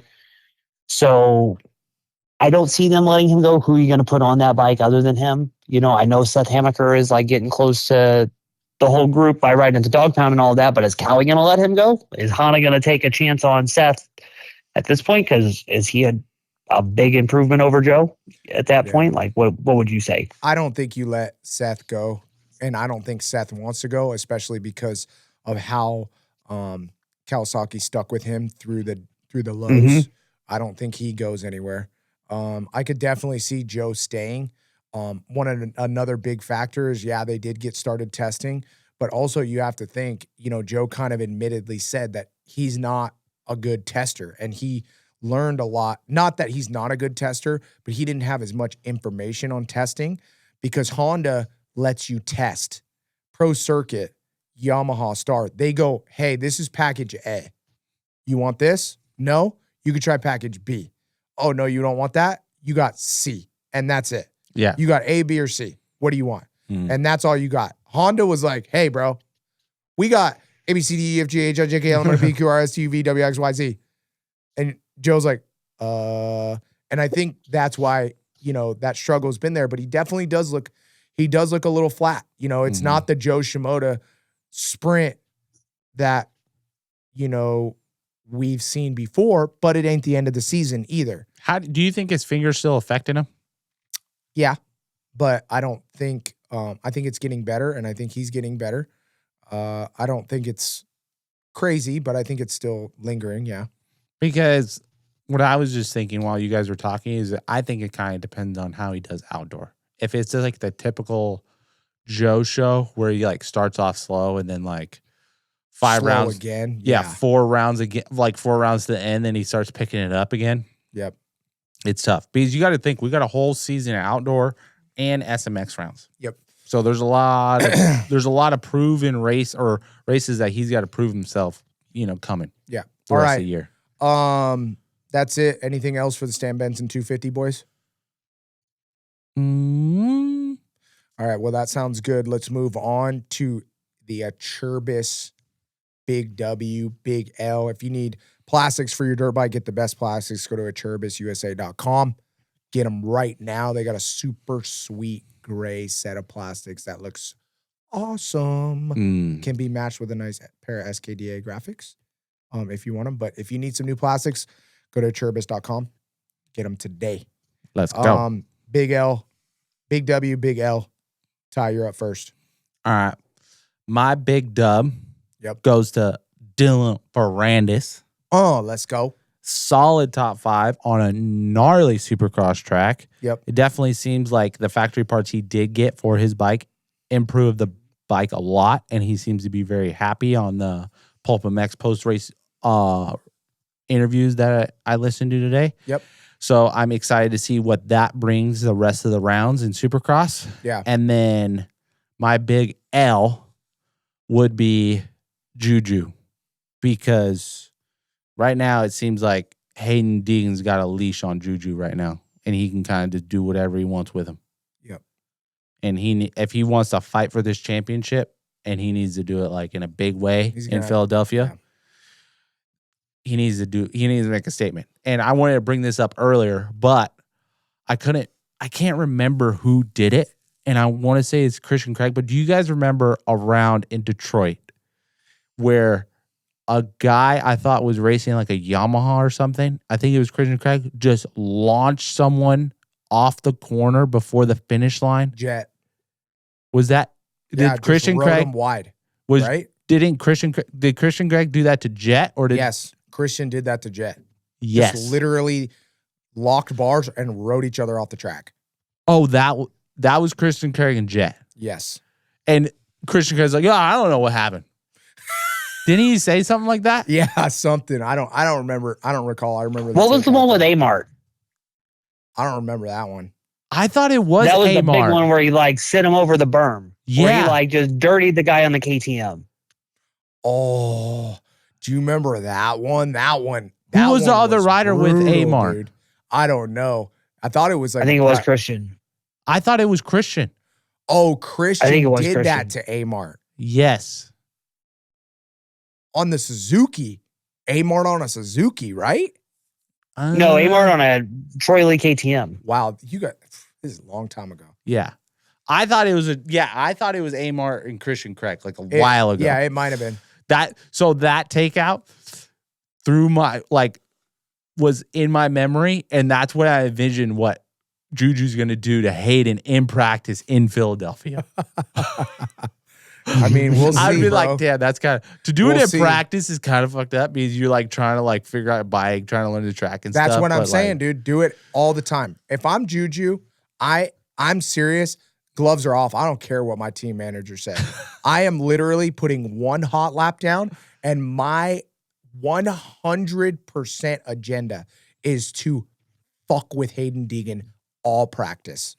Literally brake check him, stop him. Just like literally where the kid can't even ride and he's just throwing his hands up. And you're just like, I don't know. You want to start it? Let's go. I'm getting out front of practice where he can't mess with me. I'm going to put down like an 8th fastest time or whatever I get and not even care and just mess with Hayden Degan. So I just start dude, that would, making a I statement. think, see, that's the problem though, is like, I don't think Juju can do that and still race competitively. Well, let's put it this way. If he doesn't, Degan's going to own him. No. He's just got to wait for the opportunity to come. And if Degan's around him, then he's got to flip that switch of like, all right, game on. Yeah. I don't think you go into Philadelphia looking for it to happen. Oh, I do. Right now, you're 14 points down, bro. This happens one more time. Yeah, but the only race you get points in is the main event. Exactly. You're telling him to do it in practice. Yeah, there's no points on the line. Don't do it in the main because then you sacrifice points. I mean, if you're good at taking people out, you could gain points. Yeah, but you also could lose them if you're not. You're such a waffler. What do you mean, dude? What have I waffled? The truth tellers will let you know. Bro, Anton, am I waffling? What am I waffling about? You're going back and forth on a lot. Like what? You just said that you want Juju to take out Hayden Degan. And then I told him, why you just doing it in the main? And you're like, why would you do it in the main? And then going back to practice. I said from the start of practice, you have to start with this kid. And it's an even more of a point that you brought up that in the main, you're losing points. Don't take both of each other out in the main. Who's taking make both a statement? If you're taking both of each other out, you guys are both looking retarded. I don't know, dude. All right. Anton, what's your big dub, big L? Big dub Cooper Webb, because just as he needed to, got the momentum going back, and that was a big day for him. Yep. You know, that was solid all the way around the board. As much as I hate to say big dub, that's my guy Mitchell Oldenburg that crashed into the tough blocks. You mean Big L? Big L, my bad. Yep. Sorry. Yeah, Big L. That was, to to see that, I mean, I had to replay it like 3 times just to like see what happened the first time, to laugh the second time, and then the third time to like really soak it in. Yeah. But the beta has been really, really good. You know, to see him and Benny knocking on the door of top 10s. Yeah. For the last few weeks, Mitchell really, really good in the heat race, just putting in the work. We've said before that he's got the speed to be top 7 guy on any given night. Yep. So to see that, be right on the cusp of doing it, then have a mistake pretty early in the main event, put him on the back foot like that sucked. But it shows that Mitchell is capable of being in the mix. Absolutely. Cool. All right. Well, do I need to do a big Del or big L, or are we moving on? No, you near Big Dub's going to be Garrett Marchbanks, because we haven't talked about all show. It is. Wow, good save, Ty. Yeah. Dude, big dub. Okay, so big L. Whoa, you got to talk on, you got to hype up our guy. Big L. Uh-huh. Who's my big L for the night? Slade Varola. Sorry, my guy. Oh, I know. You had it. So bummed. You had it twice, and you lost it twice. But big improvements. He's going to live and learn. Yep, live and learn. Big dub. Garrett Marchbanks, baby. Let's go. Dude, what a turnaround. What a turnaround. What a turnaround ride. Looked completely different. Yes. Look like the Garrett Marchbanks we know and love. Said he changed up his program. Signed with Brock Tickle as his riding coach. Stick with Alex Martin on his physical side. Yep. Changed up the physical side a little bit too, though. Mm-hmm. Changed up the physical side. Had a really good meeting with Kawasaki, Mitch Payton, Brock Tickle, and figured out a good program for him. Yep. And made the right changes, and they worked. Yes. Like, it's not even a question. And on top of working, he's still hurt. Mm-hmm. So that means he's going to get even better at the end of the season. Do we see a win from Garrett Marchbanks? Dude, let's just stay healthy and let's get stay all the way through Supercross Yeah, let's season. stay in the moment. Yes. Let's stay in the moment. Let's not reach too far forward in the future. Mm-hmm. Big things I seen from Garrett Marchbanks was just a back half. Right? Yes. First half, we know Garrett can sprint. We know he can put it down. But then second half, he just stayed in it, found his groove, kept that gap on Hayden Degan. Yeah, had a gnarly battle with Juju. Gnarly Passed battle. him. In the whoops. Got passed back, and then passed him again. That's heavy. Dude, that's serious. That's heavy. Dude, to be able to get passed and come back and pass again, that's a big deal. Even though Juju is a little jacked up. Doesn't matter. Nope, doesn't matter. Yep, pass is a pass. Yep. Big dub, Acerbis, big dub, Garrett Marchbanks. Hopefully he keeps on moving forward. Next segment, in the trenches, California Coast Plumbing. I see the smirk on your face right now. Because I'm not even talking about anybody at this weekend, because in the trenches, you know what I was thinking of? What? This whole entire weekend at Seattle of the ruts in the corners. What? Do you remember that time where I took both of us out in the LCQ there? No, it was the semi, bro. Was it the semi? We were both in qualifying position, and I went across like 3 ruts and put my bike in front of you. Bro, I'm not even kidding. So I'm walking the VIPs. Oh my God, I'm so retarded. Bro, I'm walking the VIPs, right? Up to the track walk.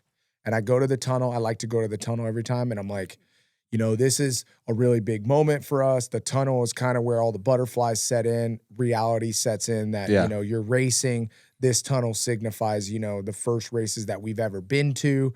And this is something that we always remember is kind of riding through this tunnel. And that's when the show starts. The crowd, blah, blah, blah. One of the people asked me, they're like, what was your best finish and biggest moment? In Seattle. Yeah. And I sit there and I'm like trying to think of my best finish. And the only thing I can think about is just the vision of you riding across like 6 2-foot deep ruts to fucking tee me up in the semi and take us both out of qualifying position, bro. And I'm like, yeah, the biggest moment I have is when Ty teed me up and took us both out. Yeah. Fuck. Out of all the people. Fuck. Bro. Not my proudest moment, dude. Not my proudest Bro, moment. I get it, dog. I'm your Degan, dude. I'm your Degan. I know. I understand. Dude, you're my Degan. You're my Barsha. You're my Stefan Ricotta. Like, oh, that's so funny. Okay, let's get back in the trenches. I mean, I don't know. I don't want to keep talking about Juju. you got to pick someone new, dude. I don't want to keep talking about Juju. So who are we talking about? Who's Bro. in the trenches? Cody Schock, dude, wins the heat race, has a phenomenal main event going, and just off the track. same old. I mean, not the same old Cody Schock as before because he has way more speed right now. Yeah. But those are He the definitely those needs are some- those are the flashes of old Cody Schock coming out a little bit. That was a little Cody Schock glitch. But bro, it was Seattle. He bot glitched, bro. Yo, it was Seattle, and that literally could have happened to anybody on the track And from first place to 22nd place. That is so easy to happen. Yeah. And I'm glad that he's okay and still got back up and Yes. still somehow finished 8th in the main event. Insane. But like he was riding so good. He was. But He's been riding, and to add on, he's been riding so good. So I wouldn't like say that's like in the trenches, but it's so crazy to see what Cody Schock now, like that was basically one of his worst races, and he still got 8th. That's crazy. that's top dog. You know what I'm right saying? there. So yes, he's in the trenches, but to look back on the story of Cody Schock, Bro, and the we're in the trench- trench. the and trench 8th place. evaporated him, dog, off the track. the three into that corner before the single, my boy just pieced out, bro. He Took got a- so lucky with the tough blocks too. Took a left turn, dog. He got so lucky with the tough block. Oh, dang it, Cody Schock. Anton, who's in the trenches for you, bro? Justin Barsha, because he just keeps burying himself in the dirt. Bam's had 2 big ones back-to-back weeks. Did you see the one where he tried to 50-50 grind the safety net pole at Birmingham last week? Dude, who didn't see that one? What? Amazing. Bro, what? How did that? I think it just had to be the way he picked up the bike, right? Like he was on the opposite side of the bike after he crashed. And Oh, I picked it meant up. how he flew off. I meant how he flew off Oh, the a back different and one? just like complete.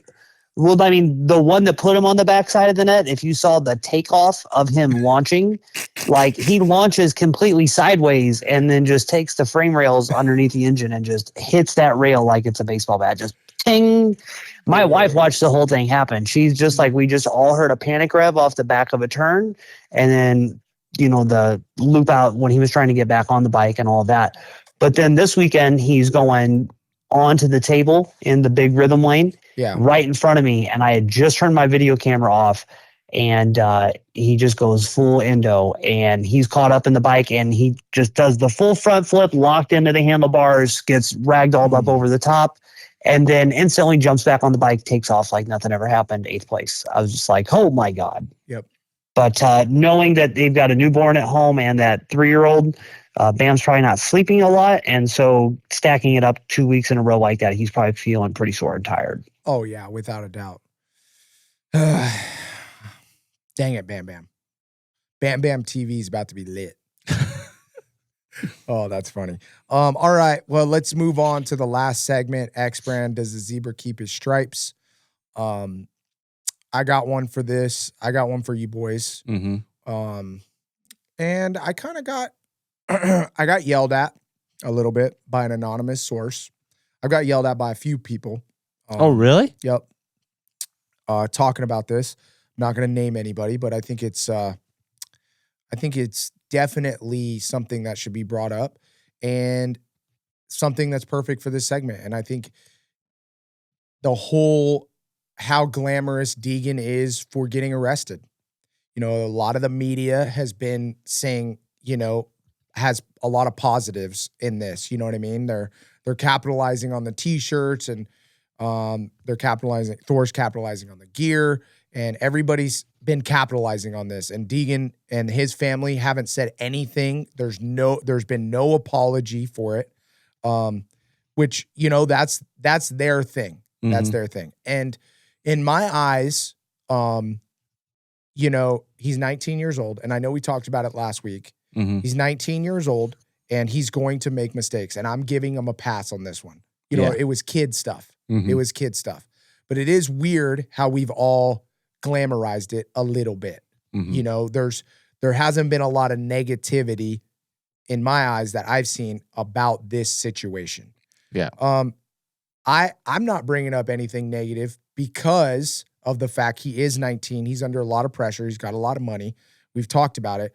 But one thing can turn into two very, very quickly. And this path can lead you down a wrong path Mhm. very fast, right? And if he gets in trouble with the law again, you know, it's not going to be good.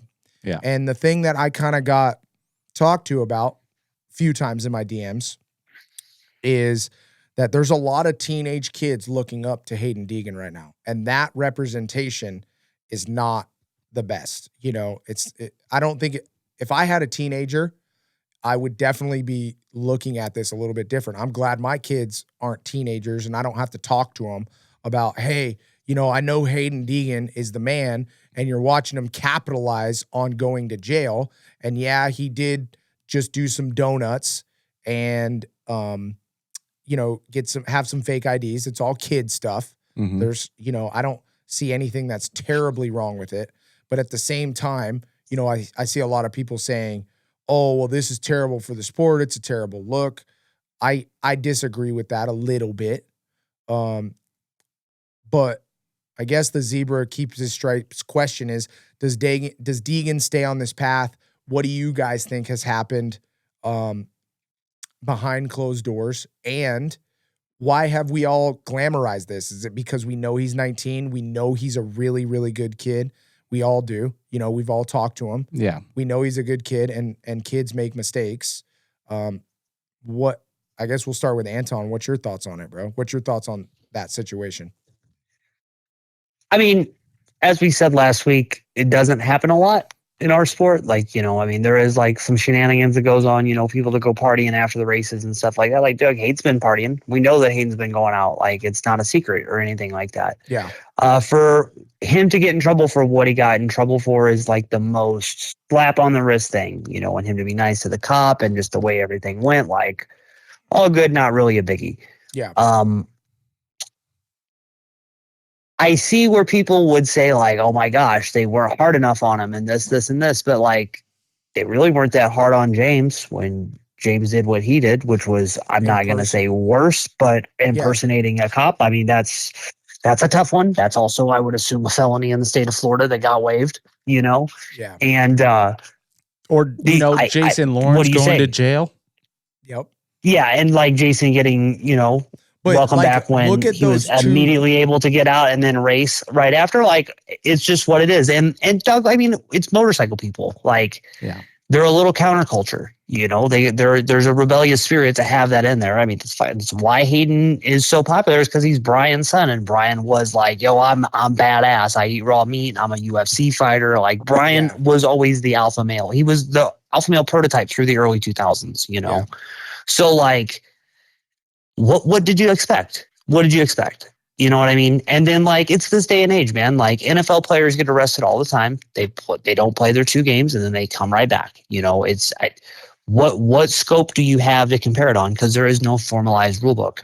I will say that going into this weekend, I wasn't like, oh my God, I can't wait to see, but was curious to see how Yamaha like approached the subject and like did what they did. Yeah. And then, you know, the Thor gear and all that stuff, good for a gear company and all of that stuff to ace a look because they got everybody talking. You know, black and white gear was very simple, and then to come out with the hard orange stuff for the night show, like you did it. You did exactly what everybody would have been telling you. Oh my God, I hope they do it next week. I hope they do it. I hope they do it. They did it.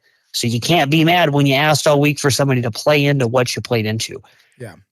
I don't really think people know how to take the Hayden show. Like not show, but just the Hayden situation. Like and again, it's even saying that like had anybody this famous in our sport yet either. I don't even think it's that famous, but like, bro, who's more famous? It's not even famous. It's not even famous, but it's like, you know, he's that good. You know, the results speak for themselves. Yeah. Is everything else after you know that that's real too, but is it maximized? Like, is it like multiplied? You know, like that's how he really feels. Like, I know that is how it is, but like with Hayden being that way, what else do you expect? Like what else do you expect other than to see this? Is because this is what we've been knowing what was going to happen forever. And like, how are people surprised when it happens? And I'm not saying it's a bad thing. Like, you've known that it was going to happen because you've had 25 years of seeing what Brian was doing and loving it. Yeah. Loving it, man. People love it. There's times that I've like been a massive Brian Degan fan when I was a little kid. And then other times where I was like, I don't know what that was about. I don't know. But then he would do something else. I'm like, wow, that dude is fucking crazy. That is the gnarliest person I think I've ever seen on a motorcycle. Yeah. You know what I mean? Like, there is no faking what Brian is. I watched the Dave Mirra, Brian Degan, Ellis Mania boxing thing today. Like, they really are that way, man. It's not an act. Like, that is the Degan family. Yeah. You know, so like, you cannot be surprised when they are what they've always been, you know, and you've watched it. To the thing of like teenage kids watching, I completely agree that it's a hard thing to kind of try to balance. Like, hey man, how do you let your kid see this? How do you say no, you know, but because also like say yes?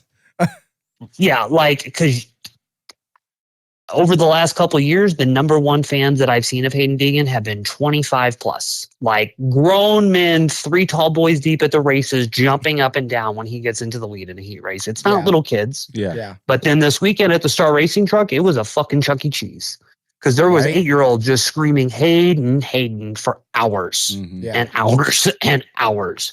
So how did, like, I had not thought about, how does a parent of an 8-year-old be like, yeah, we got arrested? Like, yeah, but Mike, like that's where it's like, it's so hypocritical because like those same people, those same 8-year-olds and stuff are like listening to like WAP and rap music and like, in the grand scheme of things, and a 19-year-old who got caught doing donuts in a parking lot with a couple fake IDs that didn't get caught with drugs, didn't get caught drunk, which we talked about last week. You know what we all talked about last week is not that bad.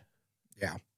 No, you know? I completely agree. If this happened, if this happened 30 years ago, the cop probably would have let him off with a slap on the wrist and be like, dude, go home. You know, if this happened 30 years ago. But now in this day and age, like, they write tickets for everything and everything's on social media, so you know exactly what happened. Yeah, but he didn't get a ticket. He went to jail. Yeah, but still, dude. Yep. I think, like, I completely agree with you that what a 19-year-old motocross racer does, if you're the parent of a fucking 6 to 12-year-old, you should be worried about what your 6 to 12-year-old is doing with their smartphone that you put in their hands. Yes, far more than what he's seeing on Brian's very, very, very meticulously planned out vlog. Yeah. Like, they are not putting anything in the vlog that is going to harm the image. It is just going to make it look like, hey, we know where the line is.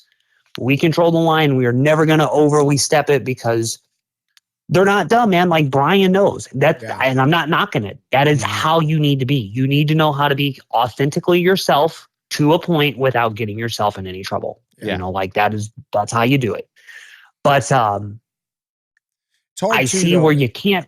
It's really hard. It's really, really hard, you know, but like, I don't think it's a big deal that he did that. I really don't, because I know so many other dudes that are doing the same thing. And I know so many other people that have been doing the same thing. And so I did it. You know, we've all done it. Yeah. There's no point in it.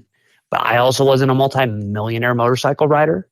And I guess it's a hard thing. I really don't care. Like, that's where my thing comes from it. Like, to see so much hand wringing from it, I don't give a shit. To the same thing of the TV broadcast drama that was 2 weeks before that. And then the who got fired from whose agency thing 2 weeks before that. I don't care. I don't care, because everybody's got something going on like that in their lives. Everybody's got some kind of family drama. Everybody's got somebody's kid they're trying to raise and get them through teenage years without them being a mess. Like, it's a lot. Yeah. Let them live their life and don't fucking comment on it unless you want somebody commenting on how you're living your life. Yep. And it's not that, I know what you mean. It's not that we don't care. It's that shit happens. And that's the way of the world. There isn't one family, there isn't one person that hasn't dealt with any drama in their entire life. And that's just the bottom line. And I think that's the point I want to bring up. It's like, it's not good for the sport. I had people in my DMs, but it's like, dude, there's so many sports where people get in trouble for way worse things. It's not just our sport, okay? And I know we have the bad boy image, but dude, NFL, it's happening all the time. Baseball, it's happening all the time. Basketball, it's happening all the time. Dude, lots of money. People have issues. A lot worse issues Danger too. Boy has right now is he's doing donuts in a parking lot. Well, I just want to ask both of you guys, like, really quick though, is the reason that he went to jail is more likely not for the donuts, but for the fake IDs, right? I don't think so. No, because then that would have been in the report. That would have been the report. It would have been a felony, and he would have been in big trouble. So yeah, but then how are you? You're telling me I can go to jail for doing some donuts in a parking lot? Reckless driving, bro. Well, I mean, you're on public property. Yeah, stunt driving, bro. Yeah. Oh, that's what they got him on? Yep. That's what it says on the report. I don't know. It's just a toss up, right? Because I listened to the LeBron James interview with Pat McAfee as well, and LeBron hasn't gone to jail, done anything like that. Dude's had a clean record, came up from the slums, did everything by the book, and people still hate him. Yep. People still hate LeBron James just because he's one of the greats. So that's another point. Hey. It's like, on Pat McAfee's show, in the words of Pat McAfee, bro, the wind blows harder when you get closer to the top, dude. It does. And right now, I don't know if you guys are going to be upset with me or what, but Hayden, you're getting the pass from Track Talkers on this one. But at what point do we go, okay, now we see a problem? Well, yeah, we got to see a second offense. Or a third offense. Which I think he's got cleaned up. Yeah, I don't think that's happening. They got a fucking paved parking lot at the farm. He's going to be doing donuts out there. Yeah, we already talked about that. We got that lined up with Bobby. Yep. Brian D, he's going to probably hire a driver now. Yep. Yes, sir. Anton, any other words about that? No. I think we just got to see how the next couple months plays out because, there's a lot going on. It just makes the racing even more exciting. Yes, it does. Yes, it does. We love it. All right. Dude, Ty, let's close the show down, bro. Yeah. Cameron Haynes. Was that the race? Cameron Haynes, bro. How stoked were you? So stoked. When I saw I don't think he did a lift, run, shoot with Adam Cincerella. He did a podcast with Adam Cincerella. Yeah.